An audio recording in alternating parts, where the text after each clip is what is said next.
আমরা এই ভিডিওটির সাহায্যে এই ধরনের একটি শক্তিশালী ব্যাটারি প্যাক তৈরি করা শিখব। এটির A to Z আপনাদের সাথে শেয়ার করব কিভাবে আপনারা চাইলে লিফো4 ব্যাটারির সাহায্যে এই ধরনের একটি শক্তিশালী ব্যাটারি তৈরি করতে পারেন। তো চলুন আর কথা না বাড়িয়ে ভিডিওটি শুরু করা যাক। www.altium.com What is Altium Develop? Altium Develop is a purpose-built solution for multidisciplinary electronics product creation, combining the best of Altium Designer and Altium 365 into a single environment for concurrent collaboration. It empowers teams, electrical, mechanical, software, sourcing, compliance to build together in one space with shared data, shared context, and shared purpose. Altium Develop is an out-of-the-box cloud platform that removes the friction, cost, and silos the slow teams down. Designed especially for small and mid-sized organizations, it enables effective co-creation without the overhead. Benefits for electronics development teams: continuous insight, co-creation without constraints, the peer-powered network. Capability: project management, requirement, design, supply chain, manufacturing, engineering managers, system engineers, electrical engineers and PCB designers, procurement teams, manufacturing teams, regulatory teams. Capabilities: what is enables? What makes Altium Develop different? Most teams collaborate through a mix of meetings, emails, and disconnected tools. It usually works, but it's slow, error-prone, and reactive. Altium Develop is different. It's bring electrical, mechanical, software, and supply chain teams into a single environment with a shared data and built-in coordination. Unlimited number of free collaborators can see change in real time. They give feedback in context, not effort. The fact engineer change orders, compliance input, and sourcing decisions are interwoven part of the workflow. No longer block, they go almost unnoticed. This isn't just a better collaboration, it's true co-creation, faster, clear, and built for the way modern teams work. এগুলো হচ্ছে lithium iron phosphate battery. সাধারণত lithium iron phosphate ব্যাটারিগুলো 3.2 ভোল্টের হয়ে থাকে। এগুলো দেখতে অনেকটা সিলিন্ডারের মতো, এই কারণে cylinder type lithium iron phosphate battery বলা হয়। এদের মডেল নাম্বার হচ্ছে 40172L। লেখাই রয়েছে 20Ah অর্থাৎ 20 এম্পিয়ার পার আওয়ার হচ্ছে এই ব্যাটারির সেলগুলো। আর ব্যাটারিগুলো দেখে আপনারা আই থিঙ্ক বুঝতে পারছেন যে এগুলো হচ্ছে পুরাতন লিথিয়াম আয়রন ফসফেট ব্যাটারি। এগুলো প্রথমে ইউজড করা হয়েছে, বিভিন্ন প্যাকে থাকে, সেই প্যাকের একটা দুইটা ব্যাটারি নষ্ট হয়ে গেলে পরবর্তীতে বাকি ব্যাটারিগুলোকে বিক্রি করা হয়ে থাকে, যার ফলে এগুলোর ক্যাপাসিটি কিন্তু অনেকটাই কমে যায়। অনুমানের ভিত্তিতেই কিনতে হবে। যেমন আমি নিজেও জানি না এই সেলগুলো আসলে কত AH এর মতো আছে। এখন 10ও থাকতে পারে, 8ও থাকতে পারে, আবার 15ও থাকতে পারে। আমি কিন্তু প্রত্যেকটা স্টেপেই গুরুত্বপূর্ণ ইনফরমেশন দিয়ে থাকি। যেহেতু প্রত্যেকটা ব্যাটারি হচ্ছে 3.2 ভোল্টের, এই কারণে আমাদের 4টা ব্যাটারির প্রয়োজন হচ্ছে। তো 4টা ব্যাটারির জন্য আমাদের কিন্তু আবার 4S BMS ব্যবহার করতে হবে। এরকম একটা BMS এর আমাদের প্রয়োজন হচ্ছে, আর 4টা ব্যাটারি তো প্রয়োজন হবেই। এরপরে এই ব্যাটারিগুলোকে আমি জাস্ট সেট করার জন্য আমি ব্যাটারি হোল্ডার ব্যবহার করছি। এখন অনেকে বলতে পারেন ভাই এই ব্যাটারি হোল্ডার কোথায় পাওয়া যাবে? এই ব্যাটারি হোল্ডারটা আসলে কাস্টমাইজ করে তৈরি করা হয়েছে। কাস্টমাইজ করে তৈরি করা বলতে 3D প্রিন্ট করে তৈরি করা হয়েছে। এই যে দেখতে পাচ্ছেন এই 4টা ব্যাটারির যে আমি হোল্ডার বা সকেট তৈরি করেছি, এখানে অলমোস্ট 32 ঘন্টার মতো লেগেছে। এগুলোকে কিন্তু আপনি কস্টেপ দিয়েও সুন্দরভাবে এভাবে বা ডাবল সেটেড কস্টেপ দিয়ে আপনারা কানেকশনগুলো করতে পারবেন। তবে কিভাবে ব্যাটারি প্লেস করবেন এটা দেখানোর জন্যই মূলত আমার এই হোল্ডারগুলো তৈরি করতে হয়েছে এত লম্বা সময় ব্যয় করে। যাই হোক, এখন আমরা আমাদের যে ব্যাটারিগুলো আছে সেগুলোকে আগে প্লেস করে নিব। ব্যাটারিগুলোকে প্লেস করার পূর্বে এই ধরনের আমি কিছু পেপার ব্যবহার করছি, যাতে করে আমাদের পজিটিভ সাইডগুলো শর্ট না হয়। আর আদারওয়াইজ সাইডগুলোতে আমি ব্যবহার করছি, এতে করে আমাদের সোল্ডারিংটা খুব ভালোভাবে আমি করতে পারবো। এটাও একটা কারণ। এইগুলোর ভিতরে একটা করে এরকম পেপার দিয়ে দেবো। এগুলো আমি জাস্ট কেচি দিয়ে কেটে নিজেই তৈরি করে নিয়েছি। আপনারা চাইলে মোটা পেপার কেটেও কিন্তু তৈরি করে নিতে পারেন, বা এই ধরনের যদি পেপার থাকে তাহলে সেগুলো ব্যবহার করতে পারেন। ব্যাটারিগুলোর এই সাইডটা হচ্ছে পজিটিভ, আর একেবারে প্লেন সাইড যেটা সেটা হচ্ছে নেগেটিভ। আমরা পজিটিভ সাইডটাকে উপরের দিকে রাখছি, এরপর নেগেটিভ সাইডটাকে উপরের দিকে রাখবো, এই পাশে আবার নেগেটিভটাকে উপরের দিকে রাখবো, দেন আবার পজিটিভটাকে আমরা উপরের দিকে প্লেস করব। তো এই জিনিসটা কিন্তু খুব গুরুত্বপূর্ণ। দেখেন, প্রথমে পজিটিভ নেগেটিভ, এরপর পজিটিভ, এরপর নেগেটিভ আমরা প্লেস করেছি। এর উপরে আবার আমরা এই পেপারগুলোকে দিয়ে দিব। পরের যে অংশটা সেটাকে এই জায়গাটায় প্লেস করব। বোঝার সুবিধার্থে আমি এখানে মার্কিং করে দিচ্ছি, এটা প্লাস, পরেরটা মাইনাস, এটা প্লাস, এটা মাইনাস। এখন আমাকে কিছুটা আনপ্রফেশনাল কাজ করতে হবে। আমার কাছে স্পট ওয়েল্ডিং আছে, কিন্তু আমার নিকেল স্ট্রিপটা কোথাও খুঁজে পাচ্ছি না পাশা পরিবর্তন করার কারণে। এখন কি করা যায়? তো এর অল্টারনেটিভ হিসেবে আমি আসলে তার ব্যবহার করছি। কিছুটা সোল্ডারিং পেস্ট প্রত্যেকটা ব্যাটারিতে আমি লাগিয়ে নিব, এতে আমাদের সোল্ডারিং এক্সপিরিয়েন্সটা একটু ভালো হতে পারে। এই প্রান্তে আপনারা যে কোনো একটি প্লাসের সাথে মাইনাসকে সোল্ডারিং করে নেবেন। আমি সেই কাজটি করছি। এখানটায় আমি আসলে চিকন তার ব্যবহার করছি। আপনারা চেষ্টা করবেন ব্যাটারির যে প্রান্তগুলো আছে এইখানটায় কিছুটা মোটা তার ব্যবহার করার।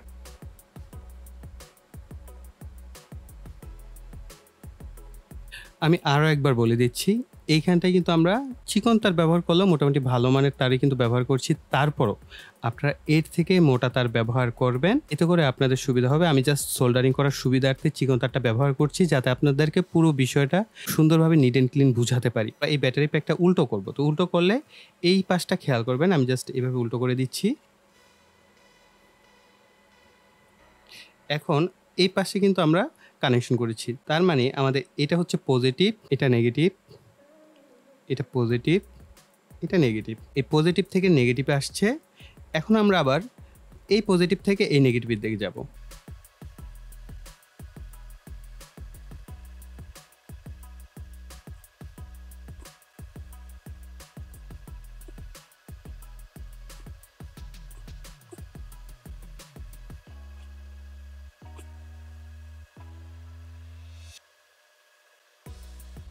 তো দেখতেই পেলেন কিভাবে আমরা সোল্ডারিংটা করেছি। এখন আমরা প্যাকটাকে উল্টো করব। এখানে আমরা পজিটিভ এবং নেগেটিভ মিটারে ধরবো। দেখতে পাচ্ছেন এখানে 13 ভোল্টের মতো আসছে, তার মানে আমাদের মোটামুটি ব্যাটারির যে কানেকশন সেটা আমরা ঠিকঠাক মতো করতে পেরেছি। আমি আরেকবার বিষয়টা আপনাদের ক্লিয়ার করে দিচ্ছি, কেননা ব্যাটারি কানেকশন করতে গিয়ে অনেকে ভুল করতে পারেন। যেহেতু এগুলোর অনেক বেশি এম্পিয়ার আওয়ার, তো যদি ভুল করেন অনেক বেশি স্পার্ক হবে এবং দুর্ঘটনা ঘটতে পারে। প্লাস এবং মাইনাসকে আমরা সংযোগ করেছি। এরপর আমরা এই প্যাকটাকে যদি উল্টো করে দেই, আমরা কিন্তু আবার আড়াআড়িভাবে প্লাস মাইনাসকে সংযোগ করেছি। বিএমএস এ যদি আপনারা খেয়াল করে দেখেন, এখানে বি মাইনাস রয়েছে, এই পাশে সি মাইনাস এবং পি মাইনাস রয়েছে, বি প্লাস, বি4, বি3, বি2। আমরা এই তিনটায় কানেকশন করব, যেহেতু আমাদের 4S কানেকশন। বি1 এ আমাদের কোনো সংযোগ দিতে হবে না। প্রত্যেকটা সংযোগের সাথে সাথে আমি চিত্র দেখাচ্ছি, এতে করে আপনাদের বুঝতে সুবিধা হবে যে এখানে কানেকশনটা কি হবে। বিএমএসটাকে আমি এখানে সেট করতে চাচ্ছি, তার জন্য আমি এখানে ডাবল সাইডেড কস্টেপ ব্যবহার করব।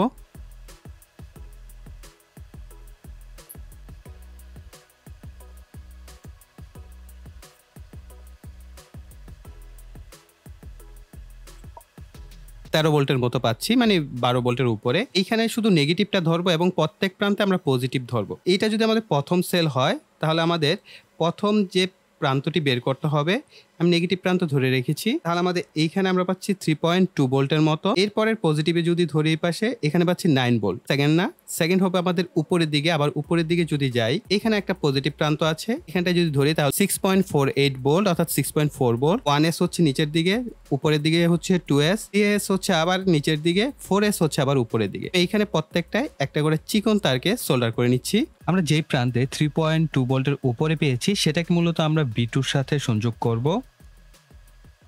যেখান থেকে আমরা 6 ভোল্টের উপরে পেয়েছি, সেই প্রান্তটা হচ্ছে B3 এর সাথে সংযুক্ত করতে হবে। আর যেখানে 9 ভোল্টের উপরে পেয়েছি, সেটা হচ্ছে B4 এর সাথে সংযোগ করব।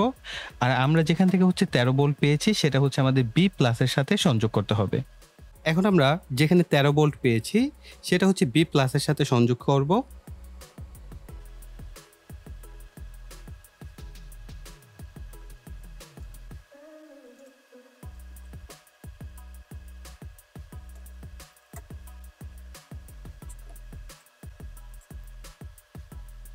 এখন আমাদের যে লাস্টের মাইনাসটা রয়েছে, সিঙ্গেল মাইনাস প্রান্ত যেটা, এখানে অবশ্যই মোটা তার ব্যবহার করতে হবে। আমি বেশ কিছুটা মোটা তার ব্যবহার করছি, যদি সম্ভব হয় এর থেকেও আরেকটু মোটা তার ব্যবহার করবেন, তাহলে আরেকটু বেটার রেজাল্ট পাবেন। ওকে, তো আমরা এখানে এটাকে সোল্ডার করে দিচ্ছি।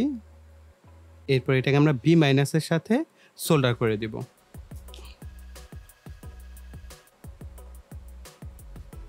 সি মাইনাস এবং পি মাইনাস আপনি যে কোনো একটা প্রান্ত থেকে কানেকশন দিলে হবে। এটা হচ্ছে আমাদের যে ব্যাটারি চার্জ হওয়া বা লোড নেওয়া সেই প্রান্তটা। এইখানটায় অবশ্যই মোটা তার ব্যবহার করতে হবে, এবং এটা দেখতে চিকন তার হলো এটার গেজগুলো কিন্তু অনেক বেশি, এবং এটা বেশ ভালোই মোটা সোটা এবং এম্পিয়ার বহন করতে পারে। এইটাকে আমরা এই সি মাইনাসের সাথে সোল্ডার করে দিচ্ছি। একই রকমের মোটা একটি তার আমরা এখানে যে সিঙ্গেল পজিটিভ প্রান্ত রয়েছে, এইখানটায় সোল্ডারিং করে দিব। যে এই বিএমএস এর নেগেটিভ প্রান্ত বের করেছি, এটার সাথে আমাদের যে ব্যাটারি থেকে পজিটিভ আসছে, এই দুই প্রান্তে মিটার ধরে দেখবো কত ভোল্ট। এখানে 13 ভোল্টই রয়েছে। এই বিএমএস এটাই সুবিধা, আপনি ব্যাটারির ফুল পটেনশিয়ালটা ব্যবহার করতে পারবেন। কেবল ম্যানেজমেন্টের কাজ রয়েছে, সেগুলো আমরা করে ফেলি।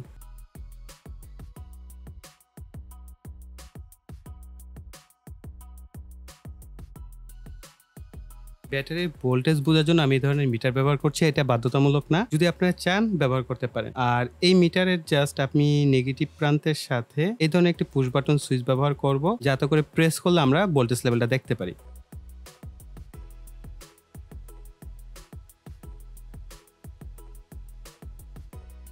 এটা লাগানোর পর দেখলাম যে আমার 7 সেগমেন্ট ডিসপ্লের একটা এলইডি নষ্ট। তো এতটা পরিশ্রম যখন করেছি আর এটা খুলতে চাচ্ছি না। তো যে অবস্থায় হোক, মোটামুটি আমাদের ভোল্টেজ লেভেলটা আমরা দেখতে পাচ্ছি। আমাদের ব্যাটারি প্যাকও মাশাআল্লাহ ঠিকঠাক মতো আমরা তৈরি করতে পেরেছি, এবং আই থিঙ্ক আপনারাও এখন খুব সহজে খুব সুন্দরভাবে কিন্তু ব্যাটারি প্যাকটি তৈরি করতে পারবেন। আমাদের এই ব্যাটারি প্যাকটি মোটামুটি কমপ্লিট হয়ে গেছে। এখন আমরা এটার আউটপুট টেস্ট করব। আউটপুট টেস্ট করার জন্য 775 যে ডিসি মোটর পাওয়া যায় সেটা আমি ব্যবহার করছি। আপনারা জানেন 775 ডিসি মোটর বেশ হেভি হয়ে থাকে। তো আমরা এটাকে চালিয়ে দেখা যাক যে আমাদের ব্যাটারিটি ঠিকঠাক মতো আউটপুট দিচ্ছে কিনা।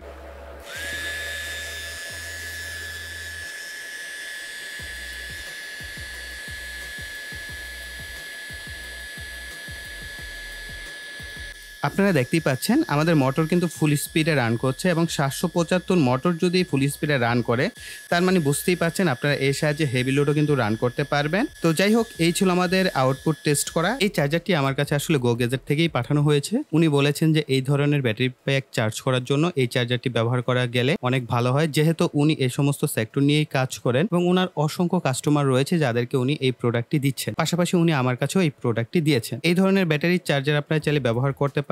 ডিজিটাল ব্যাটারি চার্জার এবং রিভার্স ব্যাটারি প্রোটেকশন রয়েছে। ইন্টেলিজেন্ট 3 স্টেজ চার্জিং প্রসেস কিন্তু এটার মধ্যে রয়েছে। এইটার চার্জারটা দেখতে এরকম হবে। চার্জারটার পিছনের সাইডে হচ্ছে কুলিং ফ্যান থাকবে, এখানে 2 পিন প্লাগ দেওয়া রয়েছে, আর সামনের দিকে একটা ডিসপ্লে রয়েছে। তো ডিসপ্লেতে দেখতে পাচ্ছেন 14.4 ভোল্ট। এটা যখন কিনা আমরা ব্যাটারির সাথে কানেকশন করব, অবশ্যই কিন্তু আমাদের এই ভোল্টেজটা কিছুটা নিচে চলে আসবে এবং ব্যাটারিকে চার্জ করা শুরু করবে। তো এই ডিভাইসটার উপর আমি একটা সেপারেট ভিডিও আপনাদের জন্য নিয়ে আসবো। যদি আপনারা চান যে এই চার্জারটার উপর ভাই একটা সেপারেট ভিডিও করেন, অবশ্যই কমেন্ট সেকশনে জানাবেন। তাহলে আমরা পরবর্তীতে এটার উপর একটা সেপারেট টিউটোরিয়াল করব, যাতে করে আপনারা এটার ব্যবহার সম্পর্কে আরো ভালোভাবে বুঝতে পারেন।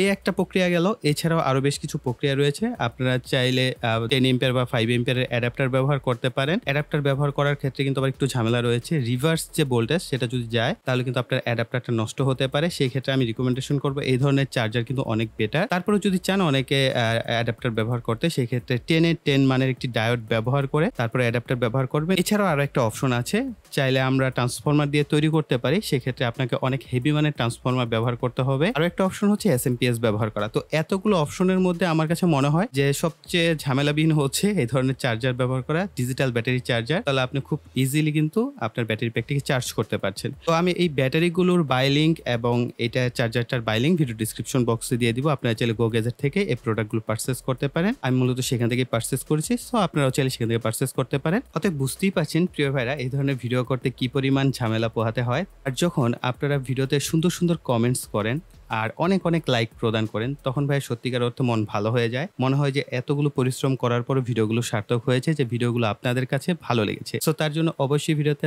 লাইক, কমেন্ট এবং শেয়ার করবেন। আর যারা এখন পর্যন্ত চ্যানেলটিকে সাবস্ক্রাইব করেনি, তারা ভাই অনেক কিছু মিস করে যাচ্ছেন। সামনে আমাদের আরো চমৎকার চমৎকার ভিডিও আসতে যাচ্ছে, তার জন্য অবশ্যই চ্যানেলটিকে সাবস্ক্রাইব করে পাশে বেল বাটনটি অ্যাক্টিভ করে রাখবেন পরবর্তী ভিডিওর নোটিফিকেশন পাওয়ার জন্য। তো এই বলে এখানে বিদায় নিব। সকলে ভালো থাকবেন, সুস্থ থাকবেন, টাটা।